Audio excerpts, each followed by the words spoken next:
This is a podcast or something like that. Hey, what's up? Welcome to the podcast. I am on cloud 9 today. Oh my gosh, I'm on cloud 10. How many clouds are there? Back in my day, we had 10 clouds. I'm so happy. And if you're a channel supporter, if this is a public episode, so a lot of people are like, where am I right now? What's going on? If you're a channel supporter, you've been following, the previous episodes, it's been a journey. There's been a lot going on. And I have a new camera, which allows me to, this is what I used to film on, this phone, this rinky-dink little phone. And we had lots of issues with that. There were tons of issues. There were technical issues. There were emotional issues. There were spiritual issues. So now I can just wave this thing around. It's not going to be getting hot and sweaty. It's not going to be a problem. I'm not going to be pausing all the time. Okay, we'll talk about that in a second. Welcome to the podcast. Welcome to episode 84 of the Verbal Journal podcast. A lot of people are like, have you really done 84 episodes? Yeah. Or no, 83, but this will be the 84th. By the time you see this, it'll be too late. I'll have done an 84th episode.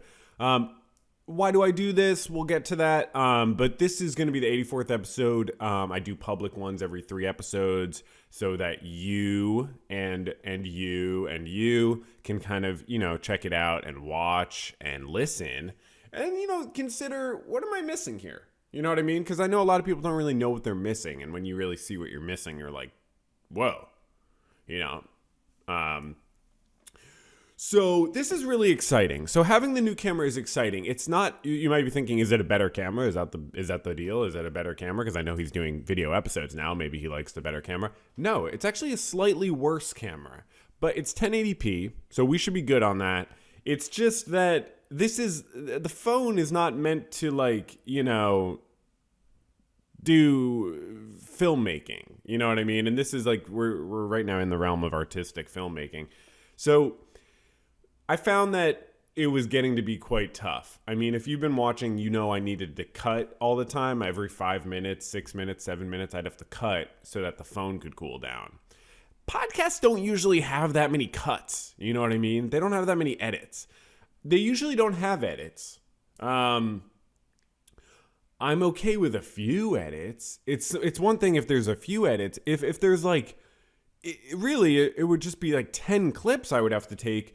And I won't even, my producer here and the whole team here has been telling me you gotta stop using the public episodes to speak at length about things that no one in the public really knows about or cares about.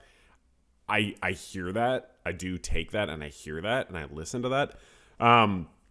But that being said, there was all this editing stuff on the back. They don't want me to tell you about this, the producer, because they make me do all the editing. So they want me to keep it on the down low. I would have to go in and do the editing, 10 clips, get the audio linked up from this mic to these clips, link up the audio. It takes a while. You know what I mean? So now it's all going to be one clip and I'll get to go on my merry way. You know what I mean?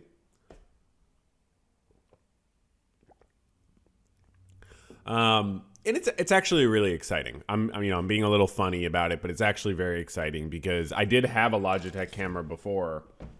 I don't know, I threw it somewhere. I did have another webcam, but it was it just ran out of steam. It just stopped working after a while.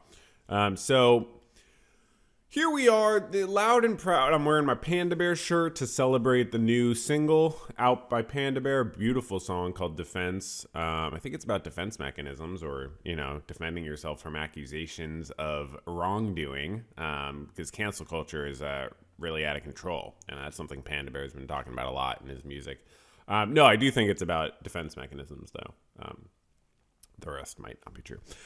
So why is there a border on both sides of me? You might be thinking, what is the deal with the border? You know what I mean?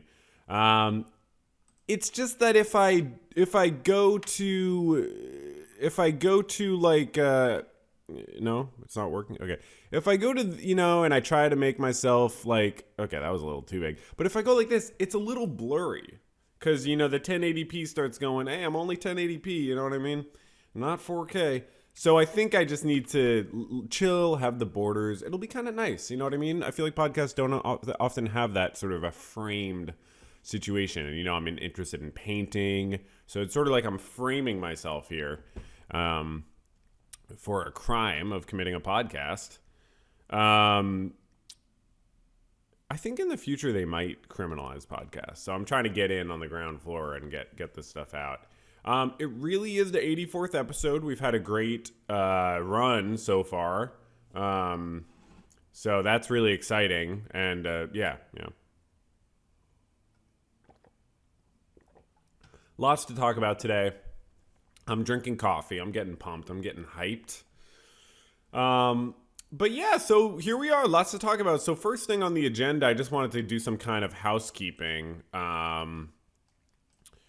So even though I don't need to cut in this episode, I probably will cut once or twice just for old time's sake. I kind of miss, you know what I mean? Like already I've been doing this 5 minutes. I kind of miss cutting. It feels so good because I can cut and we can talk here. Me and the producer and the whole team here, we can say, how did that go?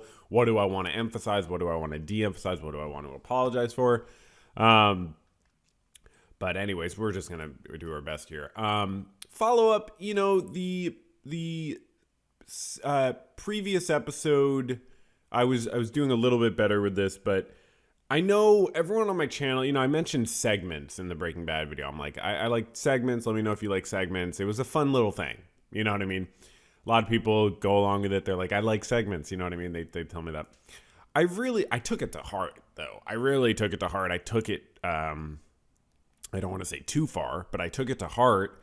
And so I've just been, if you watch the podcast or listen to it before it was video, there's just a lot of segments. It's like a lot of segments. Right now, we're not in the part with segments. It is the introduction. It's sort of a segment, but there's like a whole thing later where we get into the segments. I think I went too hard on it. And so I've been trying to reel it in where the segments don't get so confusing. It's really hard to do because once you get into the mode of like segmenting your life, there's something, there's something very beautiful about it and very like, not cathartic, but like, very good, something very good about that. So I'll try to not have the segments be too confusing today, and hopefully my writing team here helps me with that and didn't put too much in the script that's got these weird overlapping segments. Okay, because sometimes things could just be a little bit straightforward, and that's perfectly good.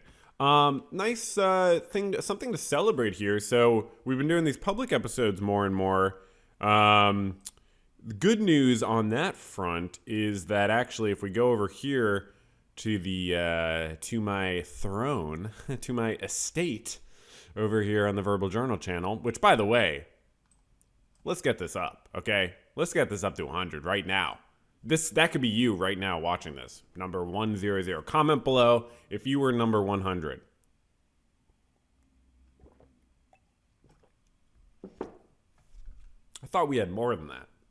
You know what I mean? I've been doing this a year and a half. I thought we had more than that, but okay.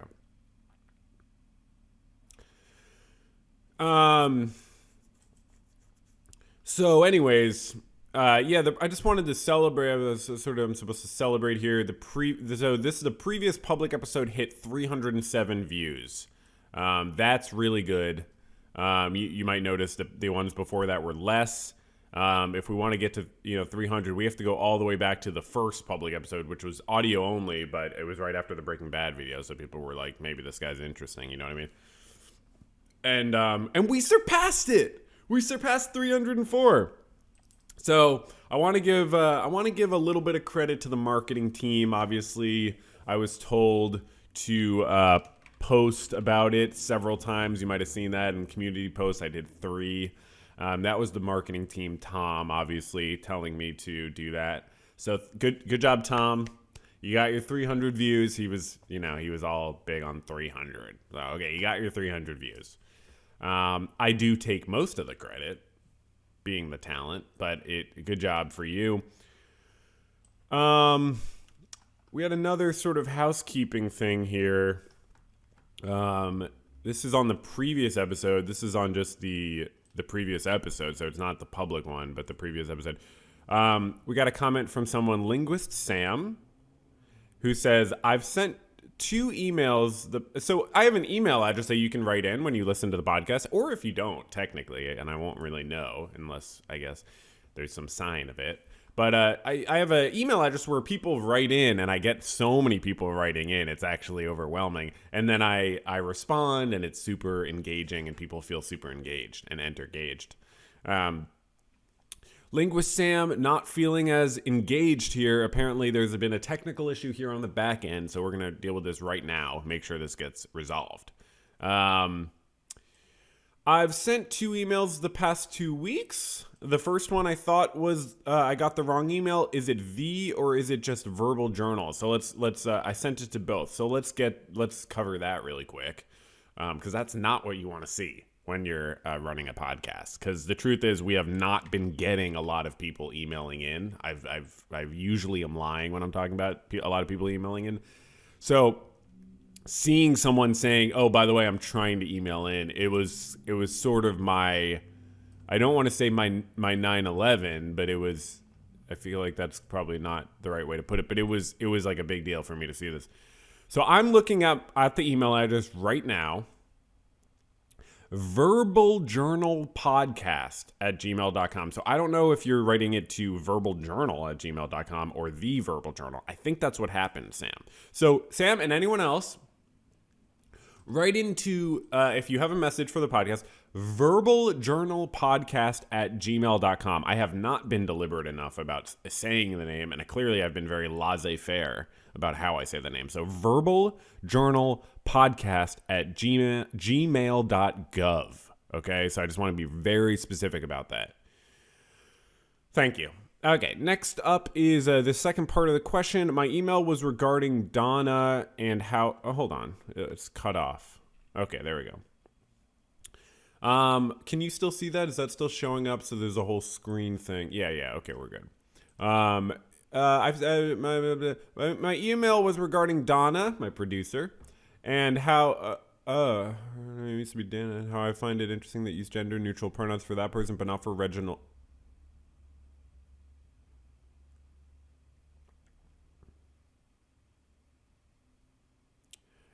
Sorry, I just, sometimes you think you've moved on from something, and you know what I mean? Like sometimes like you think you're over like a loss in your life, and then it just like hits you again. You know, you're just going about your morning, you're brushing your teeth, you're putting on your clothes, and you remember...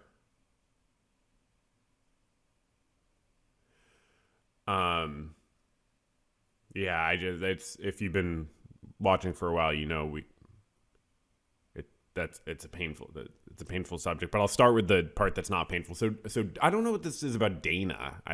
So Donna is my producer, and they use gender. It's a non-binary. They're a non-binary person, so I just say they because that's what they use. If I ever said Dana, I was misspeaking. There was this sort of beginning part where Donna, so I was already working on this podcast, and Donna, you know, the Verbal Journal Podcast Studios comes to me and they say, "Hey dude, we're hiring a producer because you're completely out of control." And I'm like, "What? Fuck you." You know what I mean? And they're like, you know, so they hired this person, Donna. And I was going through a little bit of a thing where I was big dogging Donna a little bit, and I was sort of like, so I would intentionally pronounce their name wrong, and it's something I've done a lot. I think it's normal practice when you're an actor. You just kind of, it's part of asserting dominance. So I would say, "Oh, Dana," you know what I mean? And I'd call Tom Tim all the time. I'd be like, "Hey, Tim, what do you know, what's the marketing, you know, stupidity?" You know what I mean? I just like say words like stupidity and stuff like that, even if it didn't make sense in the sentence. Just to kind of evoke an insult.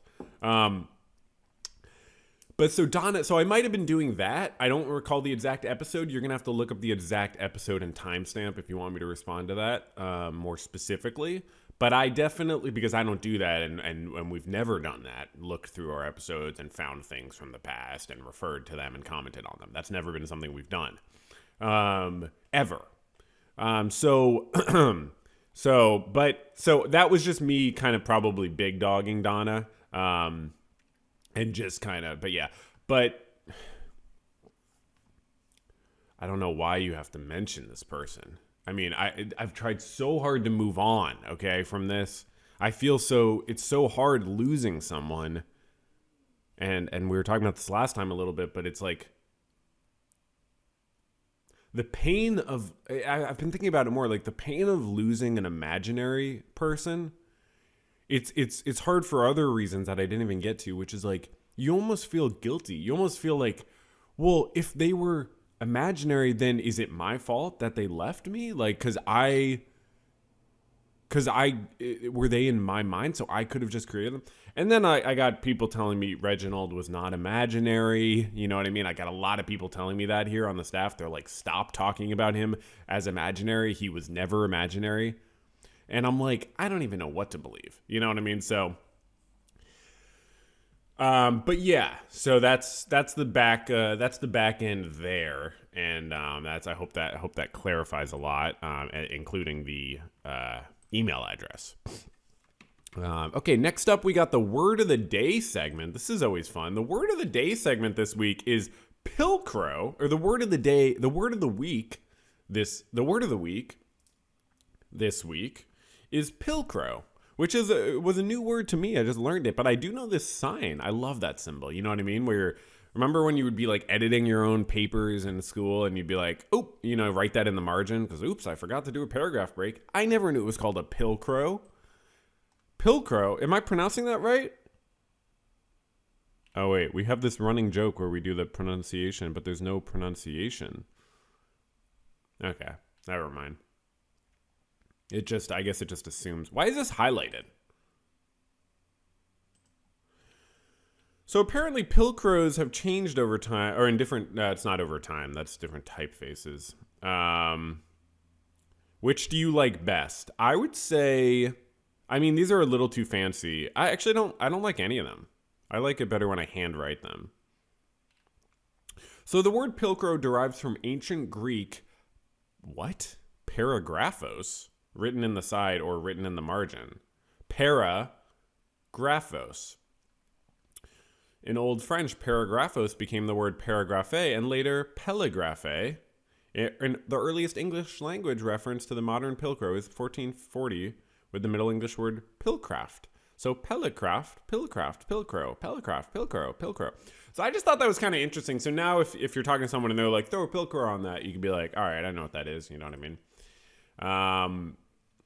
So cool. All right. Well, should we do a cut? Let's do a cut for old time's sake. Just kind of see how it goes. You know what I mean? Just kind of like, I just kind of miss taking a little cut. Let's do a little cut. Okay. I think it's working. Oh, it's so nice. Just pausing and restarting. Like I don't have to wait 15 minutes for my freaking phone to cool down. And I don't have to know that later I'm going to have to edit and compile the different sections. And now the audio is just with the video. It's like, oh, it's so good. Okay, so let's go on to the next part. Is it a segment or a section? Hold on here. Let me make sure I got it coming up here. So next up, we got what is colloquially referred to as the desks section. Okay, and I just want to sometimes I might sound like I'm saying desk section. It's desks section. Desks. Okay, maybe this is the musical interlude. I wasn't sure if we'd have one today. Hold on, musical interlude time. Desks section. Desks.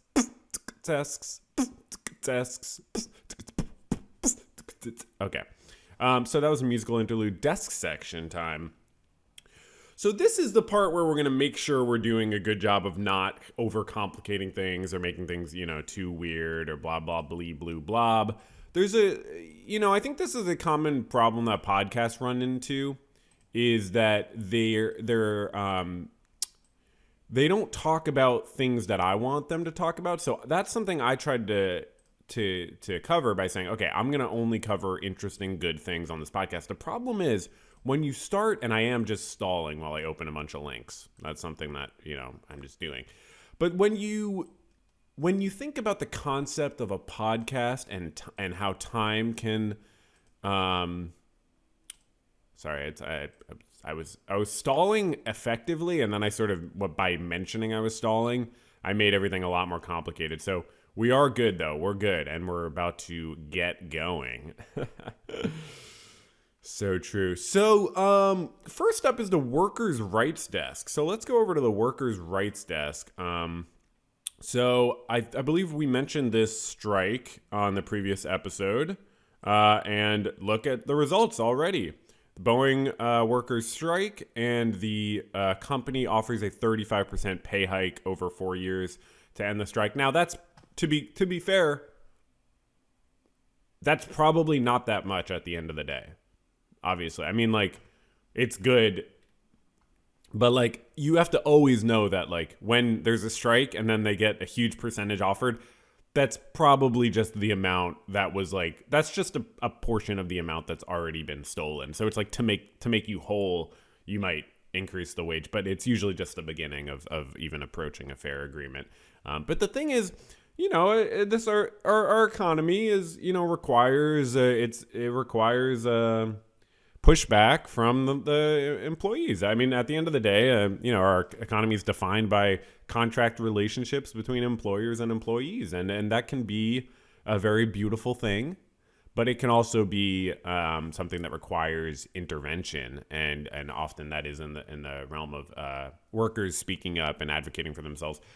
Just like we all have to in our, you know, employment situations. I spoke up, and that's part of why I have this new camera. You know what I mean? I went to my union here at Verbal Journal Podcast. I said, hey, I'm going to strike. I'm not going to be doing this much longer. If you don't get me a new camera, I don't want to, you know, be messing around. They said, okay, well, you know, they tried to find someone else to replace me, and I made sure that no one would cross the picket line, and here we are. So, new deal includes $7,000 ratification bonus, enhanced retirement contributions. Deal could end month-old strike. Month-old strike, not that old. Keep it going if you're not happy with it. I don't think they've accepted yet. Maybe they have. I didn't check. This is from yesterday.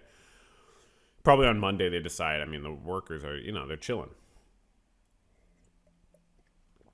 Oh, no, they vote Wednesday on a new contract that includes a 35% pay hike. So it's just good. 33,000 unionized West Coast workers, mostly in Washington, been on strike for about a month, and halted production of these wide bodies. Okay, hello, come on, it's 2024. I don't think we have to call them wide bodies.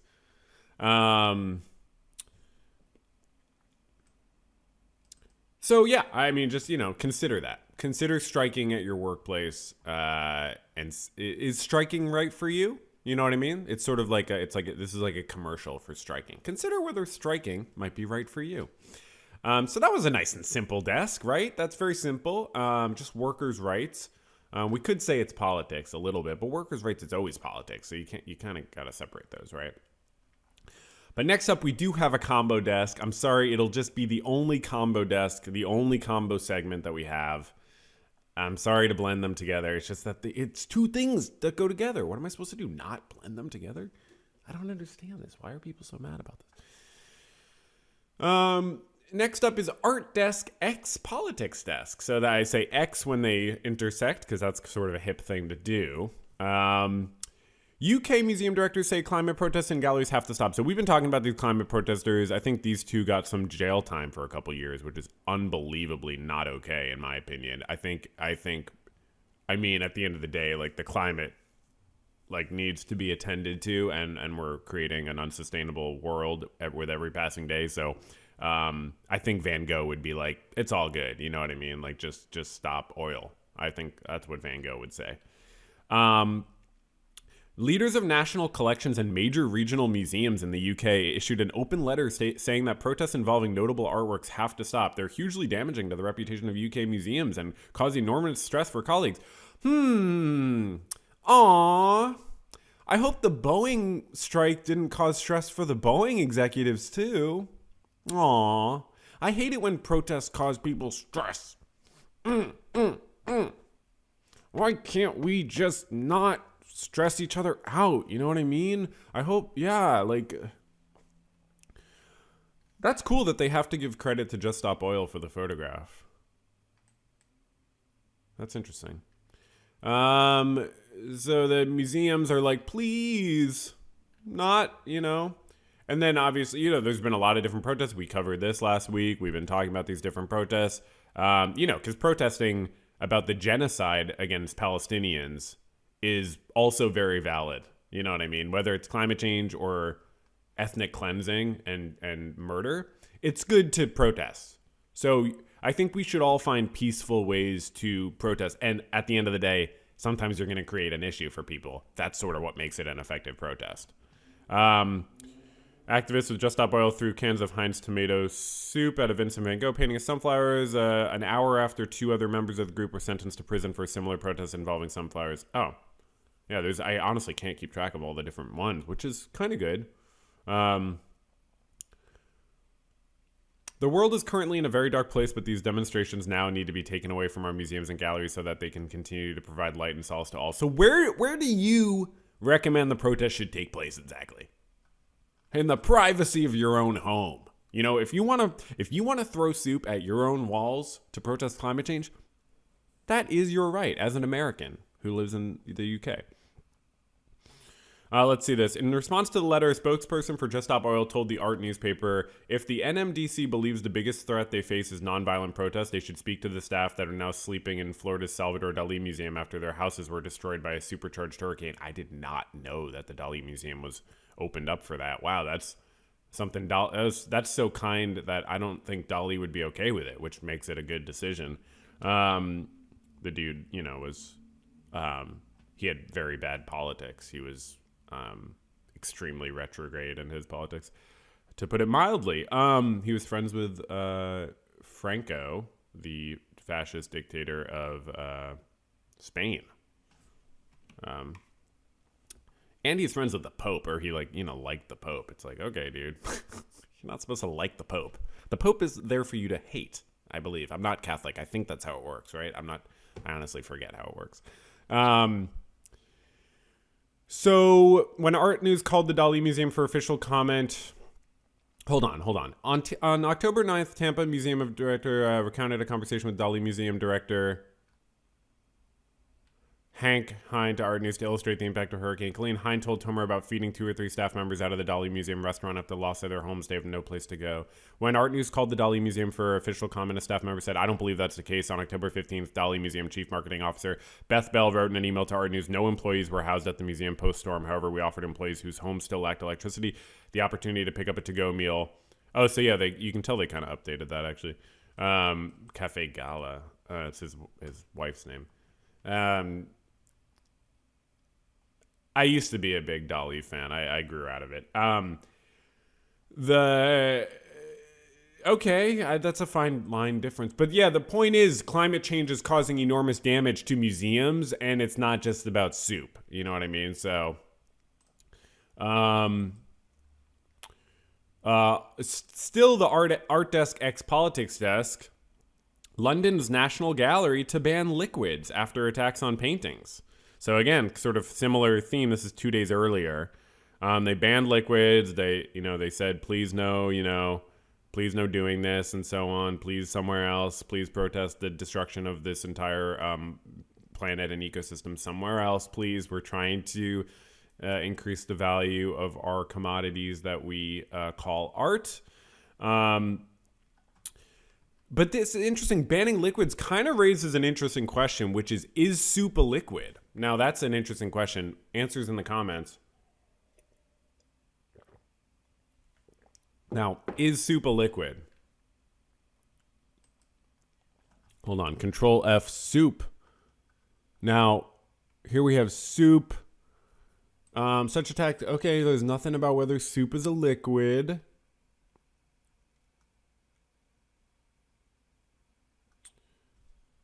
People disrupt museum and gallery spaces to break the illusion that everything is fine. Yeah, that's a good point. So no clarity on the soup. One more thing on the art desk ex-politics desk is artist Nan Golden, Molly Crabapple arrested at So there was a big pro-Palestine protest in New York this past week, and some well-known artists were actually arrested. So it's just interesting. You just want to know that, a lot of people are protesting the genocide of Palestinians, and it's really absolutely horrible to watch Israel decimate the people who have lived there for so long and just continue killing them. There is one thing that I wanted to cover, actually. I think it wasn't on the script, but I know we wanted to cover it, so I'm just pulling it up. How did this not make it onto the script? There was too many things already. That's bullshit. That's bullshit, honestly. Because people need to know this. This was the kind of coup de grace. So actually, the climate activists invited the UK museum leaders to meet a couple days ago, and they promised, we'll leave the soup at home. So a little bit of a happy ending to that story, even though the timeline, I didn't portray it in the perfect timeline. But I just thought, so I'm just happy that people can agree about soup. But no, I mean, realistically, yeah, like they're happy to meet. They can, Youth Demands is willing to meet. Like, obviously, they want these, I assume they want the museum to divest from fossil fuels. These endowments of these institutions are often invested in fossil fuels. Should I double check that? Let's just see. Or maybe even invested in Israel stuff. Let's see. Because it could just be bringing awareness, but often it is actually protesting the specific endowments and investments. Let me see. Bleep, bleep, blop. I don't know. Maybe there isn't specific endowments or investments involved in this. I don't. Oh, called for a two-way arms embargo on Israel. Yeah, I mean, the museum should come out and call for that. Like, any big institution should call out for an arms embargo on Israel. It's insane to be selling arms to a country that's committing genocide. It's absolutely insane. So, it's also just nice that they could, leave the soup at home. I just thought that was really nice. And so, it just goes to show soup can bring people together. It can also tear people apart, but it can also bring people together. I think I should have said it that way. It can also tear people apart, but it can also bring people together. Next up, we got the finance desk. Trump media stock is halted after sudden plunge in DJT. So Donald Trump, you may know him from politics. He's got a new stock. He's got a new security, and I'm so happy for him about that. He's always wanted to have one of those. Trump Media and Technology Group, whose stock trades under the ticker DJT, super clever, was briefly halted on Wall Street Tuesday after the stock suddenly plunged. The pause occurred at 2:42 Eastern Time. I guess this is sort of a this is sort of a finance desk ex politics desk, isn't it? I said the art desk ex politics was the only combo, and now we're doing what's clearly finance ex politics. It's the last one? Okay, because people are not going to be happy about this. Okay. So sorry about that.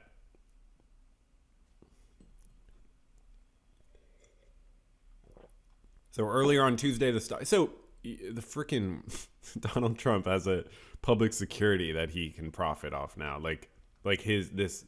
So you know what I mean? Like he can now, it's a public security. I don't know if that's the exact right term for it. Shares rose by 13%, but then plummeted 9% on the day. They plummeted a lot. So it was recent gains, Trump Media, I don't know if this is a Truth Social thing. Two prediction markets have switched to favoring Trump after previously giving Vice President Kamala Harris a better chance of winning.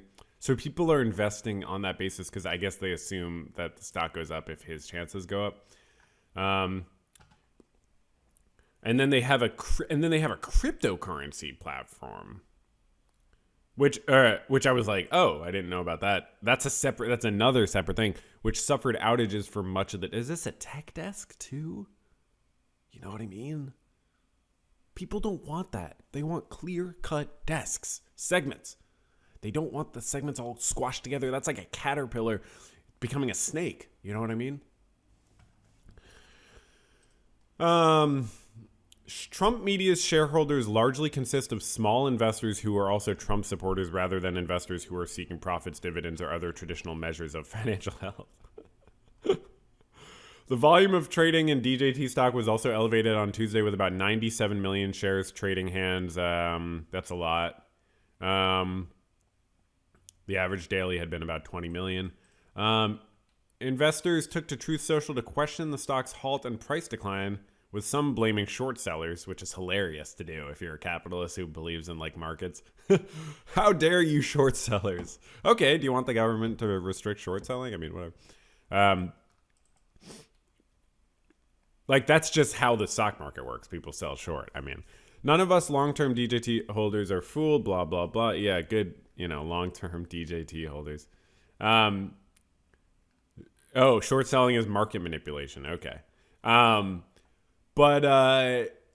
let's look into that crypto thing really quick. We get that up here. Thank you. Trump back, and it took me a while. I have to find these articles sometimes. They make me do it.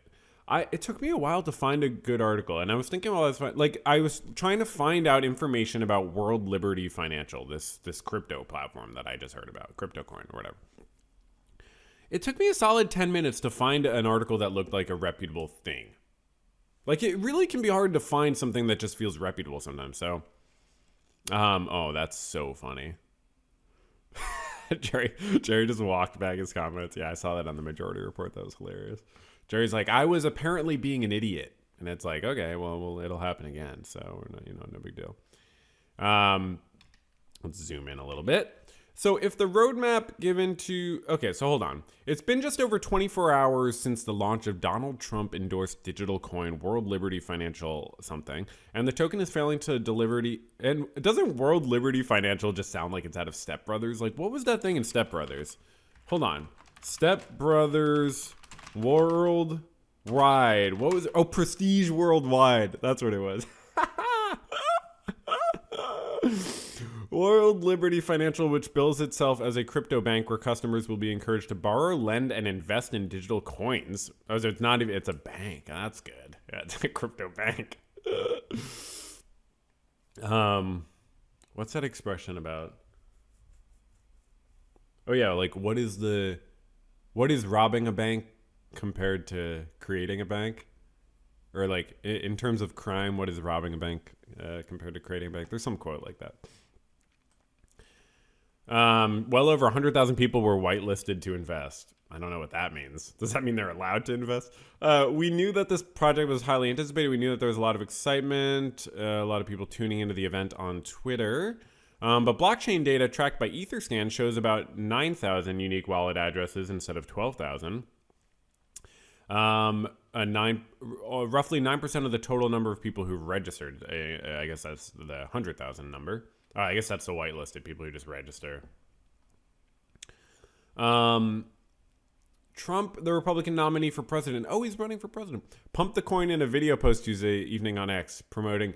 People don't talk enough about the emoluments thing when he was president. Like, there's so many examples of, I think the establishment, the Democratic establishment, has so many things wrong with it. But you have to just sometimes look at degrees of corruption.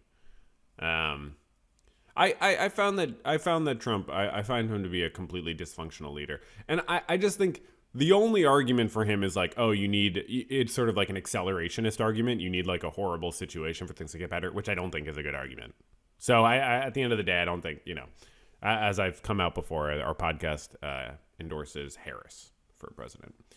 Out of the two options, give me a break. Give me a break out of the two options. And a roadmap given to perspective. Isn't this so great that I can record for 20 minutes in a row and I don't have to stop and be like, you know what I mean? Because you would go back and watch those episodes. I'm constantly on edge and I'm not being funny and I'm not even going on about things because I'm like worried my phone's going to shut off. You know what I mean?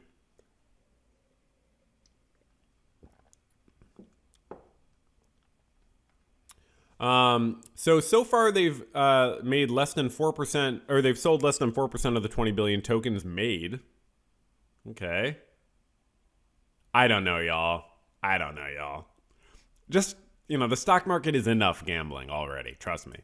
So they've made about 11 million short of the 300 million fundraising target. Sometimes you don't meet your goals, and sometimes you don't respond to requests for comment. And that's something about life. Part of the problem was the project website exclusive marketplace for the new coin suffered regular lengthy outages, frequently showing a page saying we are under maintenance. We are under maintenance? That's kind of sexy. Damn. Am I the only one getting turned on by that? Take that as a yes. But there are other roadblocks that might have impacted the coin's debut. It's a Regulation D token offering. That doesn't sound good. which means retail investors have largely been cut out of the process. But I thought it was retail investors. The provision makes it possible to raise capital without first registering a security with the U.S. SEC, but certain conditions must be met, such as limiting the size of the sale and restricting it to accredited investors, defined in part as having a net worth of more than $1 million. While the offering is one way to reduce legal exposure, it cuts down the size of the potential investor pool. World Liberty Team has also been specific in calling the coin a governance token that allows holders to vote on decisions regarding the protocol, but would not signify equity in the venture itself. Okay. I feel like equity is an important part of that. You know, people want control. They also want equity. So there's no dividends. So you're just buying and selling a security. Since the crypto bank connected to the digital coin doesn't yet exist. That's good. You want to create the coin and then create the bank after. World Liberty has not yet released an official white paper or formal business plan to the public. A 400-word proposal posted to AAVE that does not stand for African American Vernacular English, I assume. It's a long-running crypto lending platform, which is used to discuss and vote on proposed projects, nearly all that's been disclosed. Coin holders get a sort of IOU. It's literally just, it's the same thing as him putting his name on a building. I mean, yeah. Fine print that Trump and his family members may receive tokens from it, and they are entitled to receive significant fees for services provided to WLF, which amount cannot yet be determined. There is a lot to be said for that coin. And, you know, maybe I'm going to be ruining the day and thinking, you know, I really should have invested in Wolf. So great. That was great. I had a great time with that segment. And let's go on to the, hopefully we have a nice and simple segment, right? Just a tech desk, pure tech, nothing else involved. Pure tech. Okay, this seems political too. This seems political. Chicago area billboards hacked to show Mr. Beast endorsing anti-Israel messages. So let's look at some of these billboards. Fuck Israel, paid for by Mr. Beast LLC. Now, I was a little surprised. I don't follow this Beast figure. I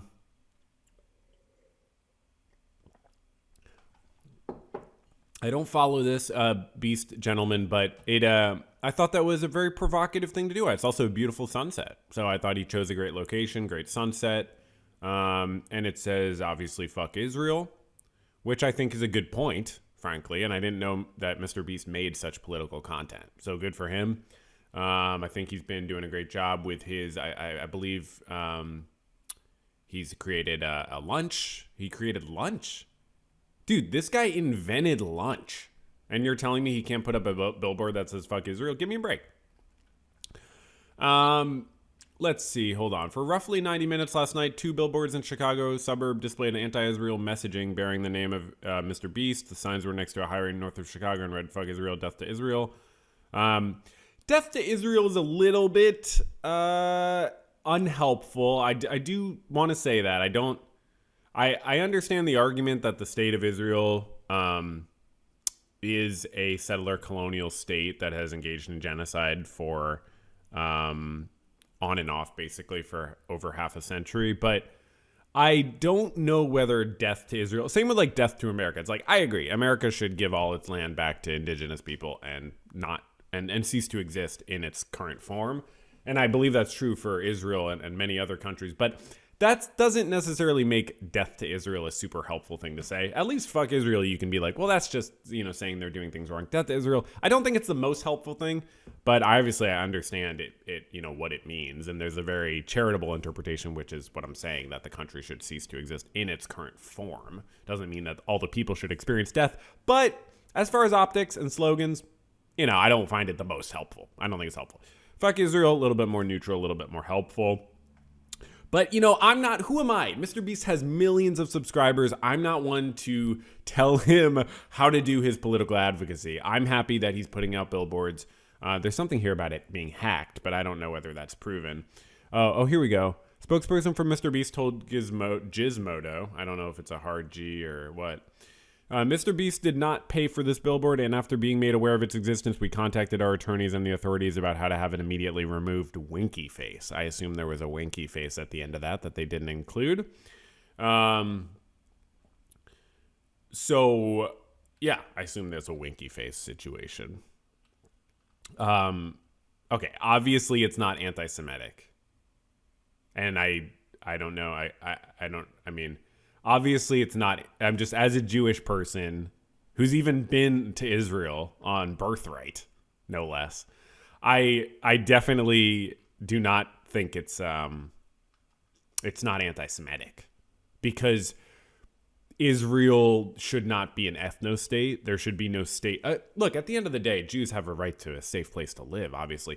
But there's a lot of ethnicities out there, and I don't know whether all of them have a right to a state that is under their domain. I don't know if every ethnicity has the right to its own state. I don't really think that in our modern world, a state should be based around an ethnicity or a religion or a mix of the two or whatever you want to say. That's not how a state should function. So Israel, Israel does not represent Jews. Anti-Semitism is very obvious when it exists. It's not insulting Israel. If someone says, well, Israel is doing a lot of bad things because they're Jews. Okay, there we go. That's anti-Semitism. And you can clap and you can say, that's anti-Semitism. Good job. You just created an anti-Semitism. But if you can insult Israel to the end of the earth without being anti-Semitic. It's a country that's engaging in horrible violence. And it's just hard, though, when you say that death to Israel, it makes it sound like you want to kill everyone who lives there. But again, that's not all Jews. So it doesn't even make sense. It's not an anti-Semitic thing to say that Israel does not have a right to exist in its current form, that it is, that it should not be a Jewish ethno-state. That's not anti-Semitic. And really, I don't think anti-Semitism is the biggest problem these days. It's definitely a problem. It's a rallying cry for the right. You can see it all on Twitter, the home of anti-Semitism, and all over online. And, I don't use a lot of seedier platforms, but I don't use Twitter. But there's a lot of anti-Semitism out there, but I don't think of it as a motivating factor in world affairs. And I don't think it's the reason that countries have a problem with Israel's behavior. Any country doing what they're doing would be reprehensible.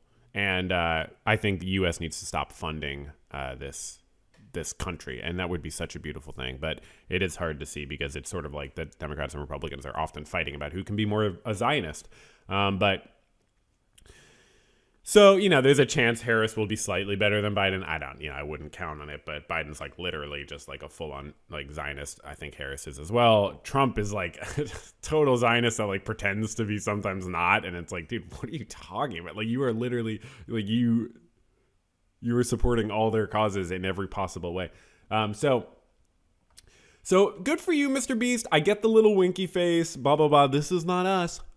You know what I mean? I get that. That's good. Okay, so next up, we got Music Appreciation Desk. So finally a segment that has absolutely nothing to do with politics, just pure music appreciation, and let's just marinate in some music, okay? How about that? Let's just listen to some music for a little bit. You know what we could do, though? Wait a second. Are you kidding me? This is the political guy. This is literally the political guy. How is this the music appreciation? All right, I'll play it. I'll play it. Fine. It's supposed to be a simple desk. If my guys can do it, how about we'll do a little music. Let's make this a musical fest. Oh, looky.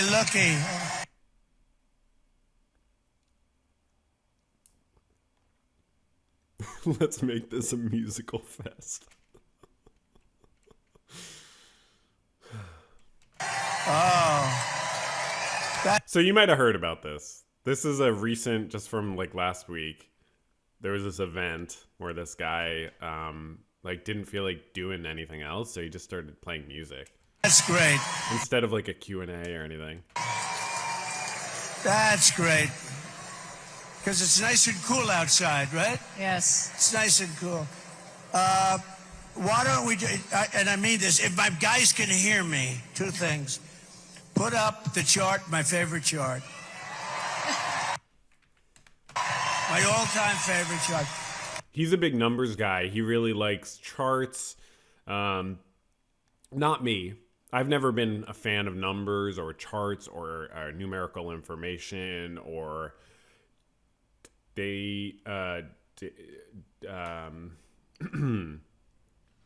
or anything like that. I've never been really much into that myself. But I respect him. That's why he's, a scientist or a he's a political scientist. And let's listen to Pavarotti sing Ave Maria. Can you hear that? They gave me the Ave Maria with no voice. There it is. That's my favorite piece of paper anywhere in the world. I sleep with it every night. I kiss it. I kiss it. And you see those numbers, by the way, for those that When does the music come on? we talked about was right there. Let people come. My most favorite. It's a sort of a cruel world, because I would love that piece. Nice lot. So put on Pavarotti singing Ave Maria. Nice and loud. Turn it up louder. We want a little action here. Turn it up louder. I mean, look, he's done a lot of work already. You know what I mean? So he's just like, let me just relax, bro. And then he like straddles the chair. It's clipping. I don't know if that's, I guess it's the recording that they have is clipping. Because it's clipping to me, so I'm sure it's clipping to you. Okay, 2:50 it starts. 2:50. So he's just a big music guy. He's a big music head. He stays with the music. He's always, following Pitchfork, the new albums, and so on.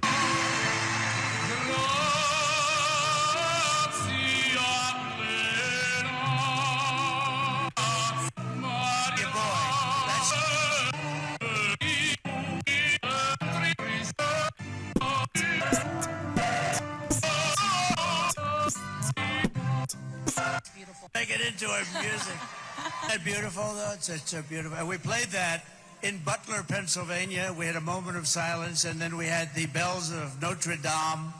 I actually asked Christopher. It's pronounced Notre Dame. He was going to play. You going to go vote? The whole thing. So he does a little interlude Right, here. just come- we win A this- non-musical interlude. And we're going to fix our. So get that song done.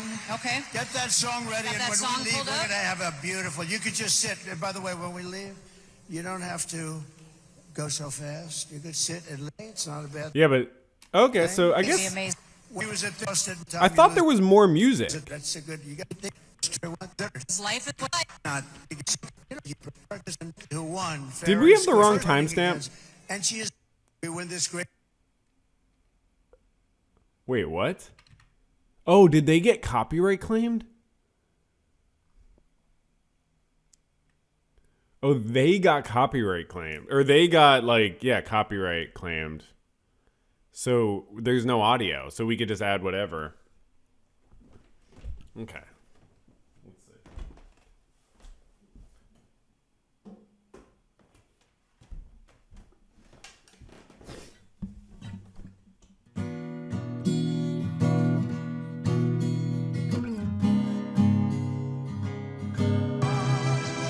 Aw. What the hell? You know why? It's I was just getting into it. Hold on.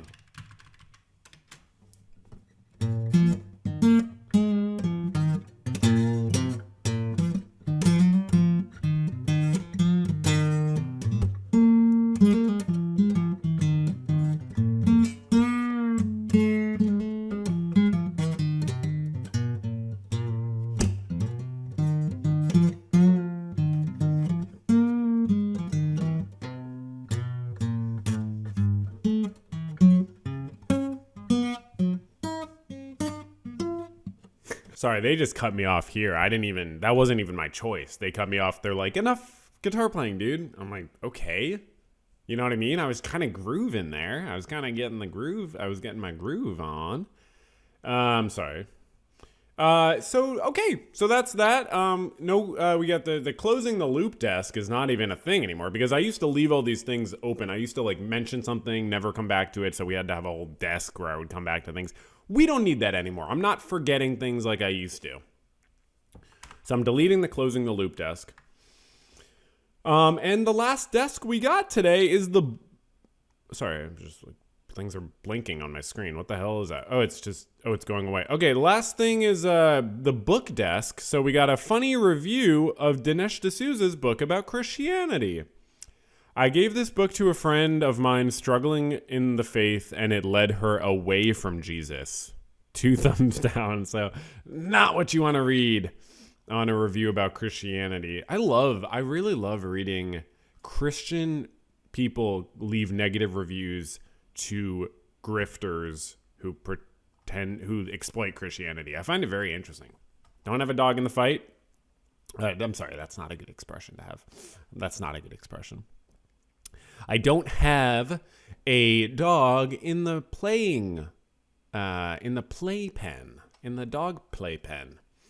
And I actually had just like a general thing about Goodreads. I just had a general idea about Goodreads and reviews, and I wanted to share that with you. Let me just pull up, just have this as like a background while I talk about this. So what I realized recently, and this is a theory. You can quote this, you can be like, yo, this Verbal Journal podcast had this interesting theory. So check this out. 5-star rating system on Goodreads, right? 5-star rating system. I realized that the 5-star rating system, hold on, I need to be hydrated for this point.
We're going to cut that, right? It's like I'm drowning. I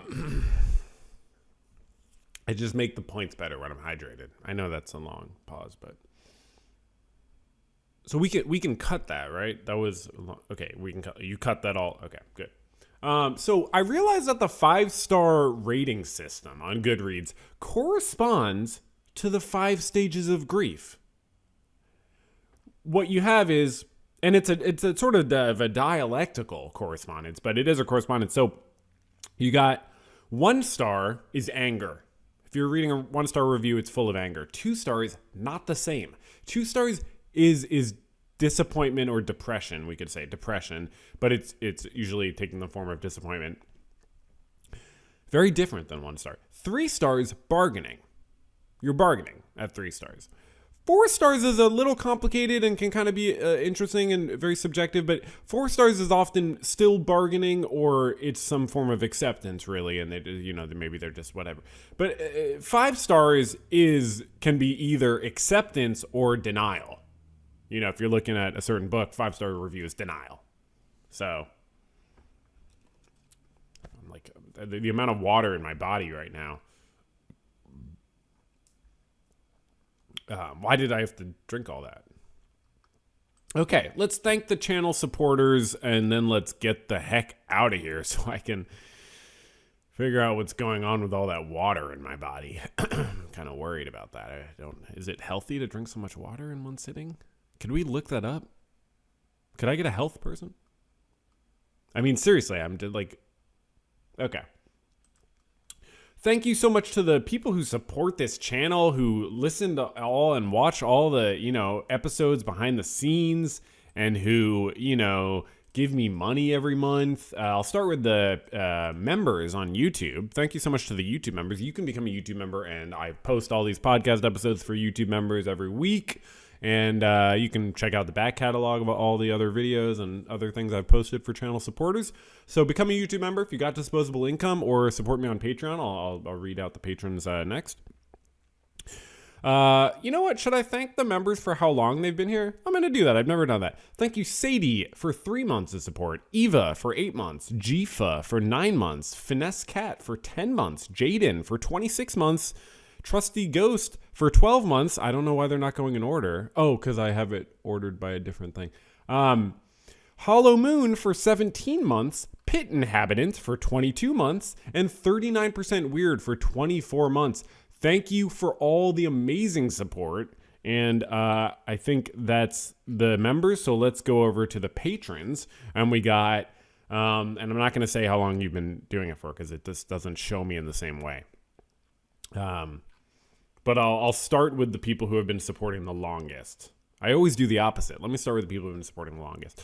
User, Miles, Thulusaurus Rex, Gunther, Isaiah, Luca, Scott, Jack, Ashley, Kyle, Molly, Brent, Mr. Moxie, John, Madeline, Ryan, Gaff45 Reswit, MJ, Irene, Russ, Ian, Jen, Rabid Dog, Platinum Sarge, Elemancy, Redgrove, Donovan, Hugh, Miles, Verbal Gerbil, Stephanie, Tom, King, Linguist Sam. Hope I sorted out the email, and I can't wait to read your, well, I guess I answered the questions also, but TV Ghost, Anastasios, Noah, X, Scott, Matt, MK, Oliver, Ibnomad, HP, Ruben, Miranda, and Jesse. Welcome to the squad.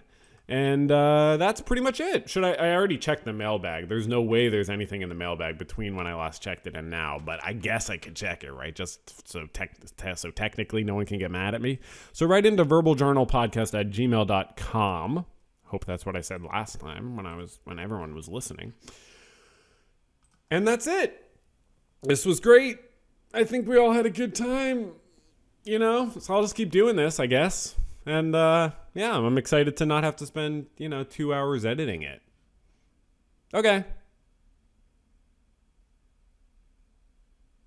Was this a good episode?